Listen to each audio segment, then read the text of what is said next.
এদিকে টানা বর্ষণ ও উজানের ঢলে যমুনা নদীর পানি বাড়ার সঙ্গে সঙ্গে সিরাজগঞ্জে শুরু হয়েছে তীব্র নদী ভাঙন। সদর উপজেলার বাহুকা এলাকায় নদীগর্ভে বিলীন হয়েছে তীররক্ষা বাঁধের প্রায় ৩০ মিটার অংশ। এতে আতঙ্কে দিন কাটছে নদী পাড়ের মানুষের। ফেরদৌস হোসেনের রিপোর্ট, বিস্তারিত জানাচ্ছেন শাশ্বতী সরকার। গত এক সপ্তাহের টানা বৃষ্টি ও উজানের ঢলে যমুনা নদীর পানি দ্রুত বাড়ছে। এর প্রভাবে সিরাজগঞ্জের সদর ও চৌহালি উপজেলার বিভিন্ন এলাকায় ভয়াবহ নদী ভাঙন দেখা দিয়েছে। সবচেয়ে বেশি ক্ষতিগ্রস্ত হয়েছে চরাঞ্চল ও অরক্ষিত নদী তীর।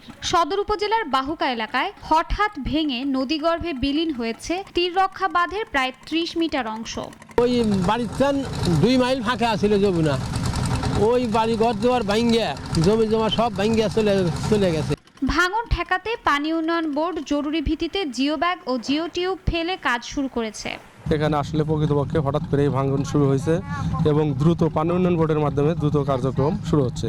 তো যেভাবে ওনারা কাজ করতেছে তাতে বোঝা যাচ্ছে যে ইনশাল্লাহ এটা সমস্যার সমাধান হয়ে যাবে। তবে স্থানীয়দের আশঙ্কা, ভাঙন অব্যাহত থাকলে বাহুকা সহ আশেপাশের কয়েকটি গ্রামের বসতবাড়ি, ফসলি জমি ও বিভিন্ন স্থাপনা হুমকির মুখে পড়বে। আমরা থাকি এখন অবদার উপরে, আঙ্গুর গ্রাম তো পুরাই ভেঙে গেছে।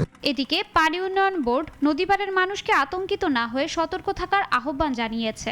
এই পুরো এলাকাটাই আমরা সার্ভে করতেছি, যেহেতু পানি এখন বৃদ্ধি পাচ্ছে, যদি কোথাও এরকম গভীরতা সৃষ্টি হয় যাতে ভাঙ্গার আগেই যাতে আমরা ব্যবস্থা নিতে পারি। জরুরি কাজ বাস্তবায়ন করতেছি এবং জরুরি যাতে মানুষজন আতঙ্কিত না হয় আমরা সঙ্গে সঙ্গে কাজ করতেছি এবং এই ক্ষতিটার পরিমাণ যাতে বৃদ্ধি না পায় এই জন্য আমরা এটা কাজ চলমান রয়েছে। ভাঙন ঠেকাতে দ্রুত ও স্থায়ী ব্যবস্থা নেওয়ার দাবি জানিয়েছেন স্থানীয়রা। শাশ্বতী সরকার, নাগরিক।